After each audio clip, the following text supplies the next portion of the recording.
So, my book name is, Justin, you read this, Untethered Soul.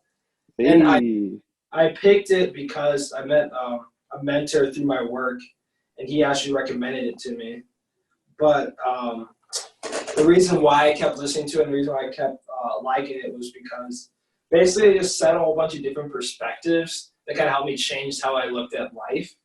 And some of the things that I wrote down was, for example, when you have anxiety or when you have like bad thoughts just racing in your head, the whole point was you don't have to own these thoughts if you're not consciously like directing these thoughts and creating these thoughts. And like, you know, when you have like thoughts racing in your head and you're like, oh shit, I feel bad because I thought about that.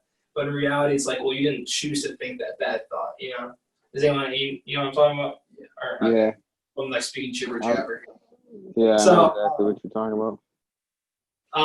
So basically, what they said is, in this situation, you are just the one listening. You don't have to own those thoughts. The voice talking inside your head is just a voice. It's not you. There is you that notices the voice, and that's like the conscious part of you. But no matter what, it's still voice talking, and you just listening to it. And it would never be more than a voice. But we always give it power over us that like, oh, I'm lazy. I have all these lazy thoughts. Or, oh, I'm very fearful. I'm very anxious. I have all these anxious and fearful thoughts.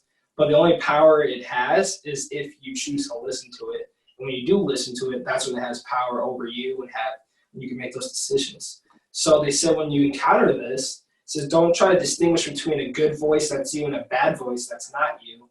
Neither are you. It's just a voice. You're just the one listening. Like if a player listened to, like when you listen to the game on the radio and it's just a sports commissioner going in, it's basically like, you know, you just sit and listen to the radio. It's not your thoughts. You're just listening to the radio. That's just the bad thoughts going on and racing in your head. You can think all you want, but life is still happening. No matter what's going on in your head, life is still happening, time's still moving, and things are still going on with life. And you have to be mindful in life and recognize that those thoughts can't stop you unless you let them. And they have no impact on this world at all. Justin, you want to go? Yeah, sure. I can actually just add to Chase what he was saying because part of this is from Untethered Soul. I've read like no, but I can't. Bro, I've read like 4 books in the last I don't even know, a month probably. So, but going after what Chase was saying, I said awareness of your highest self, which is avoiding the thoughts that are in your head, and your inner voice is most likely lying to you, putting doubt and fear into your head. And the more you give into them, the less you will hear them, or the more you ignore them, the less you will hear them. And the point where you're living on, not just on heaven on earth, but living that part of your experience at all times in your head. So it's not that you're just living on heaven on earth, you're experiencing that all the time in your head. That's just kind of what I got. It's just ignoring those thoughts, because if you ignore those thoughts, eventually you'll ignore it so much that to the point you won't have those voices in your head anymore. So you don't have to own these thoughts, but it's like a teapot. So when you don't release them, it builds up inside you and it creates this bad energy that, like, no matter how much you ignore it, at some point down the line, it'll erupt, and that's when you act out of character, and that's when you act out of frustration, because you never talked about and released these things. You don't have to own them, but you have to release them so they don't have power over you and your life. Okay. Oh, and the last one. The inner you will always see problems. When you have a problem, don't ask what should I do about it. Instead, ask what part of me is being disturbed about this first. And then so they said, if you ask what should I do about it first, you're creating and accepting there is an outside problem. But if you just say, like, for example, maybe Jake didn't get sleep last night, and then when I give him a lot of energy, I'm like, hey Jake, how are you doing? Like, you're quiet, I'm like, oh, Jake's mad at me, he's pissed at me. And it's like, don't just claim it as a problem right away. Step back and say, what part of you it sees this as a problem? I'm like, oh, this generates from me not having enough love and attention in my life, and that's why I'm creating a problem. So the problem isn't that Jake doesn't like me, or the problem isn't that Jake's silent. The problem is I just don't have enough love and attention in myself that I have to give myself more of. No, that makes good sense. I like that. Justin, did you have anything else on your list?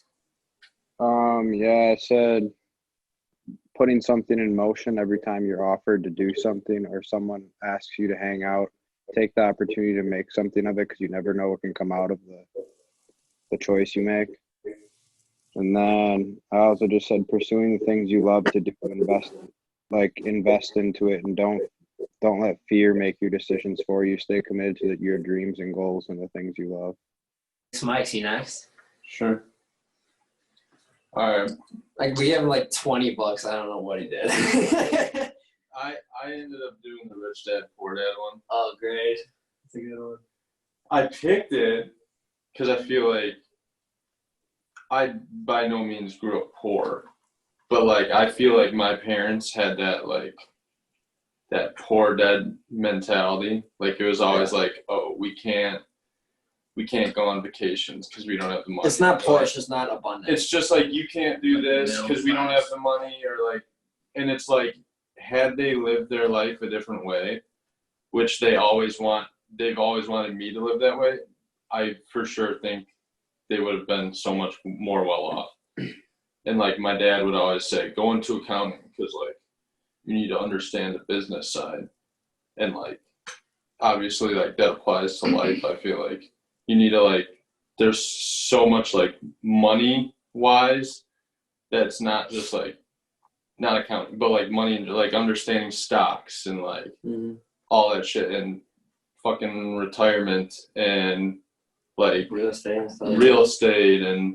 And so many death business benefits. people. Like there's so many things that like the people Insurances. who understand that stuff and apply it early get like light years ahead.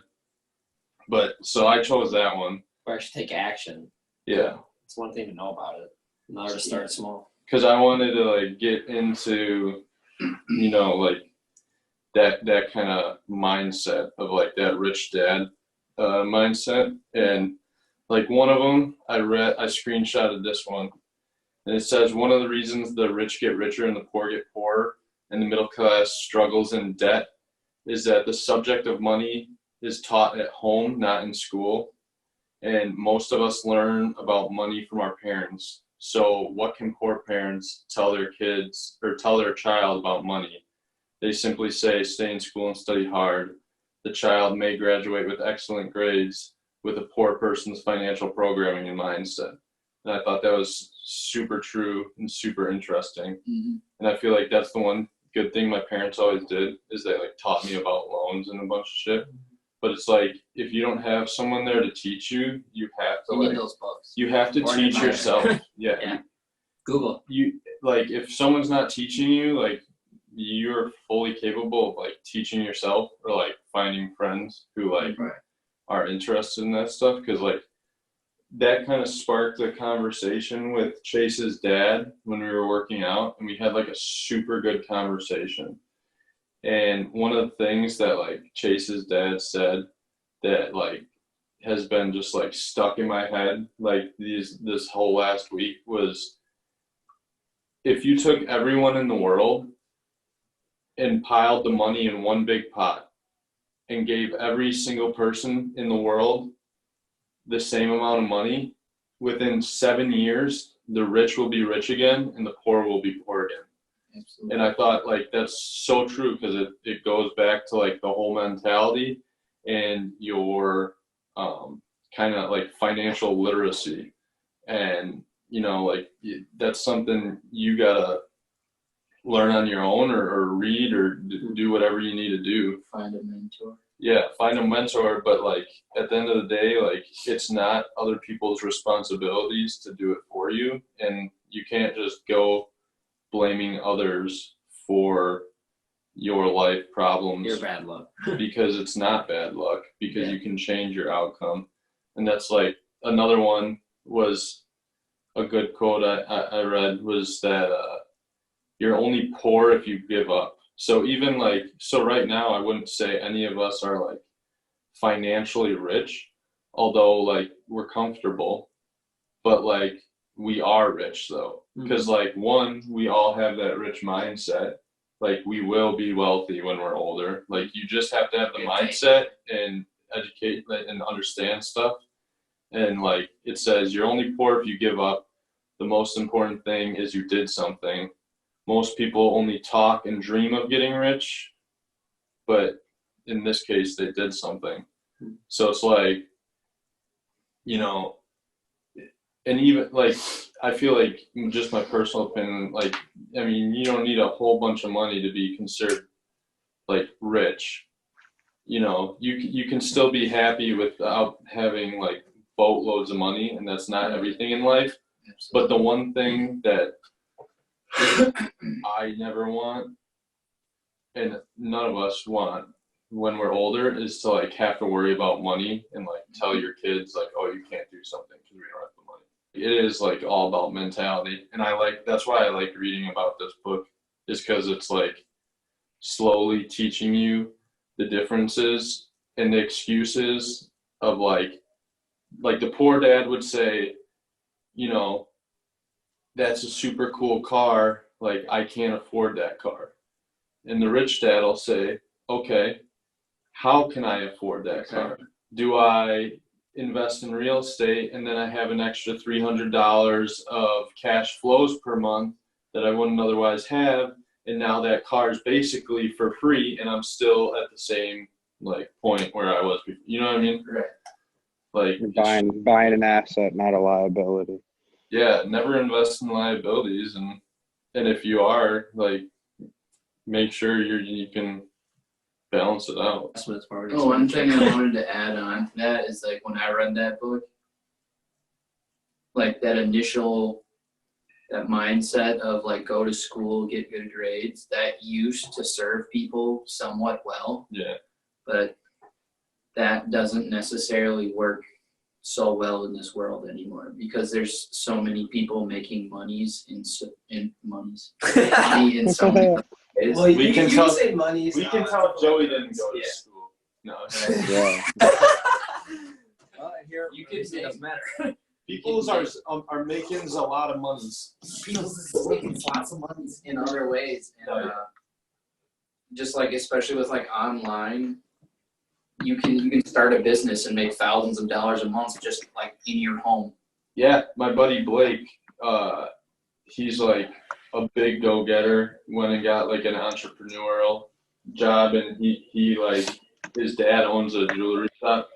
This man like works 35, 40 hours at the jewelry shop each week, and on the side he has like he has a couple different online businesses, but one of them is he creates workout plans just for women, and he like will sell them online with the help of his girlfriend, and I kid you not, he's like brought in 10 grand 1 month, and it's like That's nuts. Great. And it's like people these days, if they're gonna be wealthy, like you don't do it off a single income. No. Yeah, that's what I think the book said that too. It's not about how much money you make; it's about what money you make. Yeah. Ideally, you want to have like 7. Yeah. 7 streams. And I know 7 sounds like a lot. Like, what the fuck am I gonna make 7 different? Yeah, streams maybe of not income? now, but Exactly. One could be from real estate, could be an online business, could be investment, could be a normal business that you have that deals with consumer products, stuff like that. could even be like seasonal stuff on the side, like pages a day. I like and I often forget about Jared. Jared, he is business. He got his own custom bags now. Yeah. It's like I was with him when he started from Love is Free all the way to now.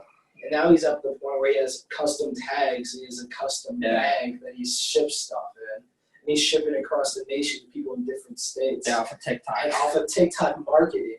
And he's just like learning as it goes. And he's just like, It's a great source. his thing wasn't like, he didn't do it to make money. He just wants to do it in life. And then he has his regular job. And then he has that as an additional stream of income. And then when he graduates from college, he wants to be a marketing director. But then he said he wants to have the director role because in the director, he gives out projects. But on the side, he has enough free time to design his own stuff and still run his store. And I'm like, that's crazy. Like, I always read about this stuff, but I never think about Jared. Jared's doing it like every day. Yeah, I feel like that's a good example of like you can't be afraid to like go and do things that you've never done. Yeah. A what? What? Afraid? Yeah. All right, so I'll go next. Hey, Brett. Justin, shut up. Hold on, buddy. Don't do this later. Yeah, let's focus up, boys. We just needed a little break. Silent for 3, 2, 1. All right, so for my book, I did the voice of knowledge, and this one was Hey, pretty fun. Jake, What? before you start, I just want to say you're a good guy.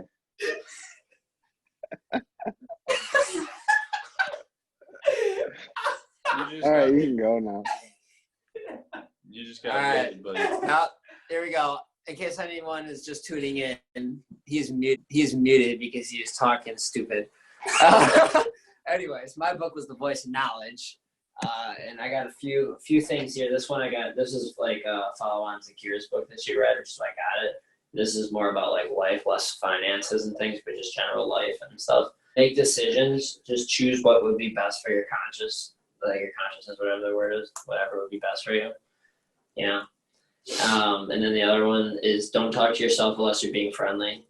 And then, like I said, like tell yourself like you're beautiful. Maybe like, yeah, I'm sauce and I got swag, you know what I mean? And then you really do. Like, what else is proving you don't? And then the other thing too is this helps understanding with everyone is all we really know in life is our story, and everyone makes their own right decision in accordance with like their stories. So you have to like just like stop judging and don't assume. The other thing I have, which I thought was like most important from my book, is stop believing what your thinking tells you. Catch your thoughts lying. Like basically what you said, Chase, is like as soon as you like hear like a voice in your head, you have to realize that that's like not you. And there's not like a good and a bad voice necessarily. It's just voices. You determine if it's good or bad. You know what I mean? So basically, just stop believing it and catch your thoughts lying. You're not your voice. So that's the big thing. Just don't believe in your lies or in the lies that you tell yourself. And your mission is not to change the world, but to make yourself happy, and that in turn changes the world. You know, when people see you're happy and at peace, that is your mission. That's how you change the world, because that helps others around you. But what you say creates your story. So you're here to live. Go ahead. To add on to that, stop telling yourself lies and all that, because when you do, you only see the lies that you tell yourself. And for example, I was driving to Madison, and like there was a guy in front of me, and I was speeding up because I wanted to move over, and then he slowed down. I'm like, this guy's trying to brake check me. I got really pissed. I'm like, who the heck does this guy think he is? Like trying to brake check me. And I realized that there was like a cop up there, and he was slowing down. So like that's why he didn't move over, because like he didn't want me to. You just gotta repeat "I'm top phone" to yourself all the time, and you'll top phone. It's true. And then you gotta take action. All right. So last 3 points is you live in hell on earth until you unlock the awareness of life, and then you see it. You can see it in the heavenly light when you suddenly choose to realize that.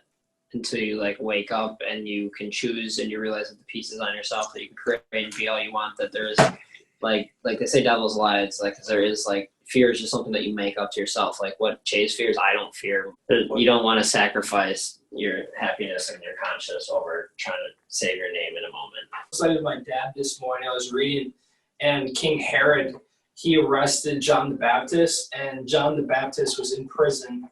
And he would still preach from prison, and King Herod would listen to him. And he was gaining wisdom, and he had a respectful fear of John the Baptist and God.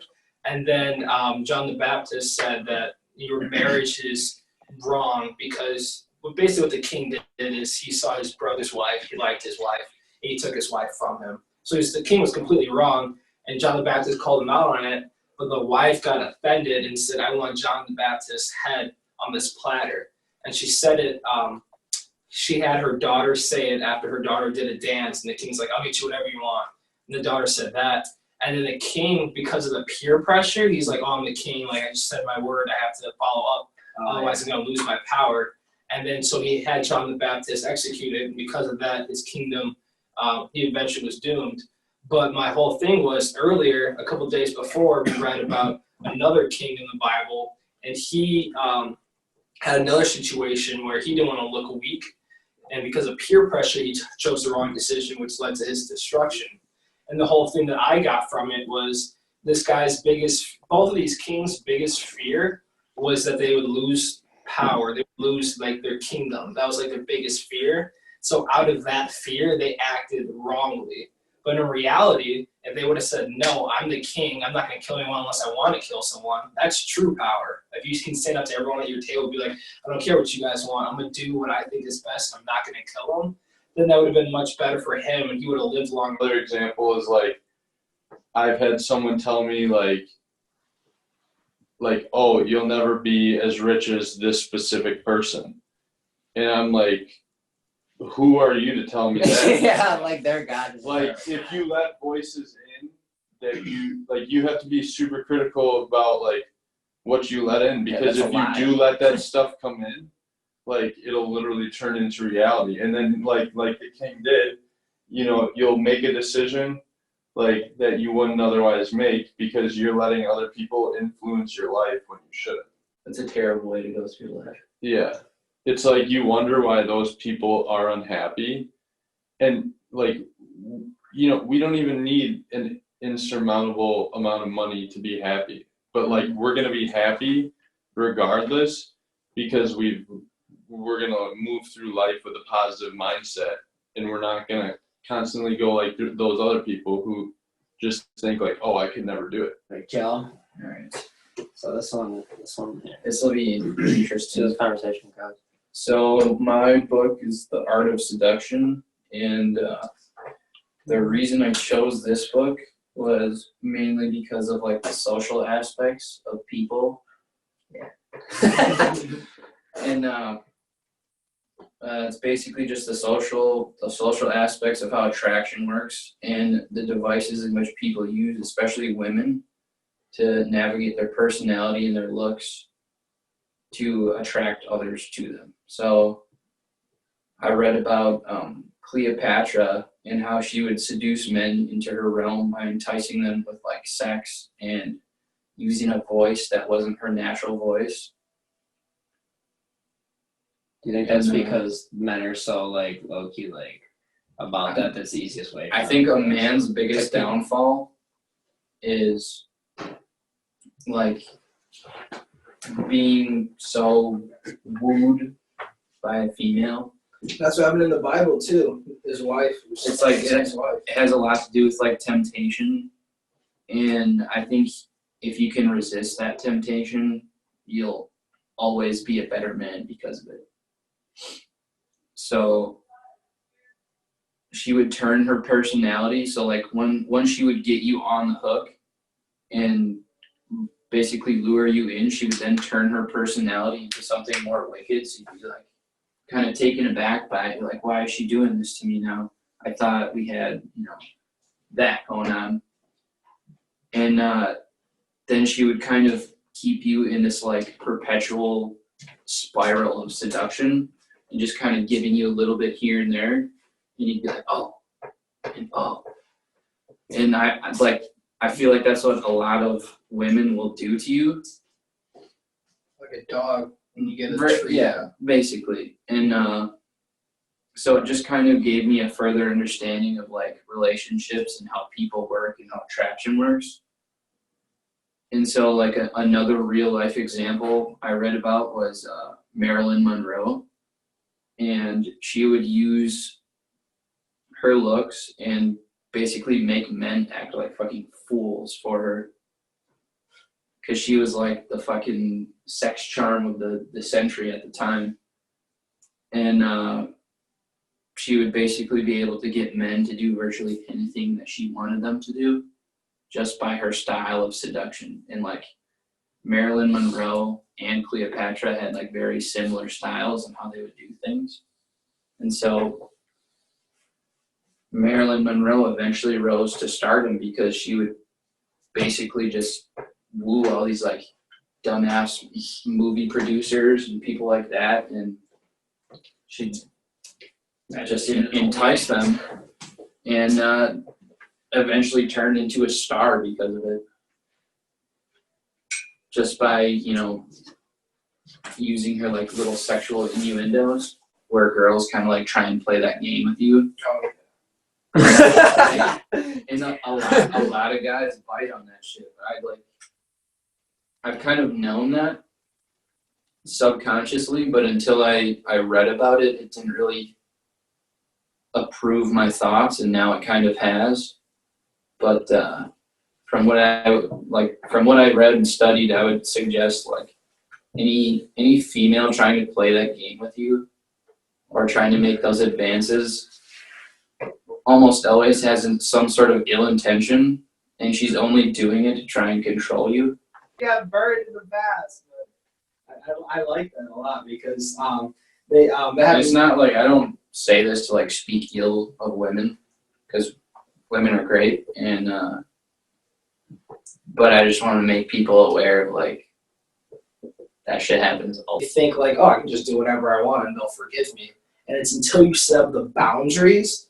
And this is why I like to say that like we're young kings, we have our kingdom, we need to protect the kingdom because we have these walls, we have these boundaries. And to me, when I meet a girl, it's like, why should I let you in through my walls? Because I have the kingdom on the inside. I already know I got the Oshtourage family. I already know we're building wealth. I already know what's coming to me. I know that we're going to make money. I know we're going to get our dreams and goals. Why should I allow you in? How do I know you're not going to taint what I see? How do I know you're not going to take my views off the kingdom and take it to you? How do I know that you're going to, she has to prove, basically like what you said, that she's going to add to that kingdom instead of taking away from it and just being a leech off of your life. So you gotta have that boundary. So when you see a red flag, you gotta be like, like I have everything I need. I got all my love for my family. I got all my love for my boys. I don't need your love unless your love adds to the love I already have. But if you take away that love from me, you gotta cut them off or they'll be a leech and just suck it dry from you. And then you have no self-worth at that point because you just let someone just, suck the soul out of you. And then you just have, like, literally, you see it all the time. You'll see people who are on a great path and then they just become average or just lose everything just because. I mean, it doesn't even have to be women. They just gave up. It's just like literally, you just have to have these boundaries, and when they take away love from you, they always take from you. You gotta be able to say no. Otherwise, your kingdom's walls are compromised, and I lose the kingdom. That's exactly what Cleopatra and they're like, historically, she was not that good looking of a woman.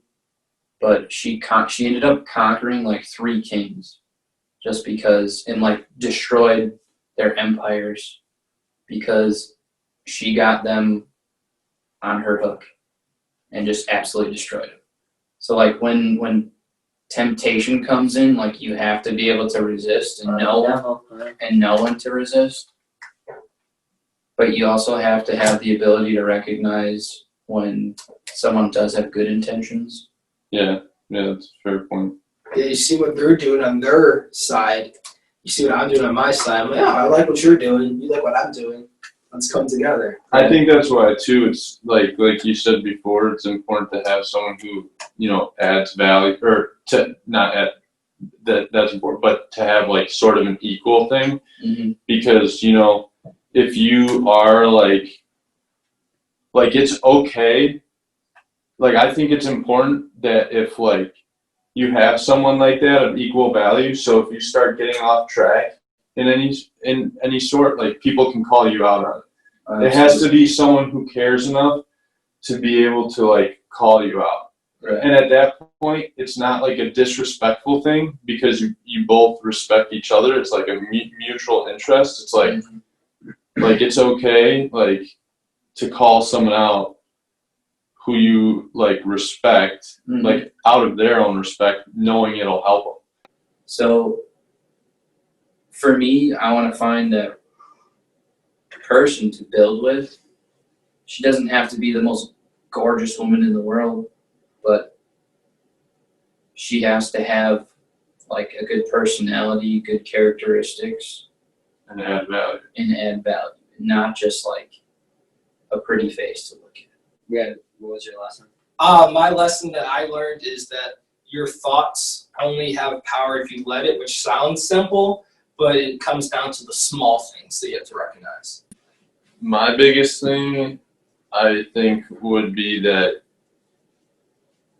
you can't depend on anyone else but yourself to learn, not only in general, but like especially financially. Finances will not make you happy, but it'll make your life easier in so many aspects. I think the key thing to take away from everything is just finding balance, like with everything, and balancing yourself. For mine, I would say stop lying to yourself and don't let your friends and family and people that you talk to lie to themselves either.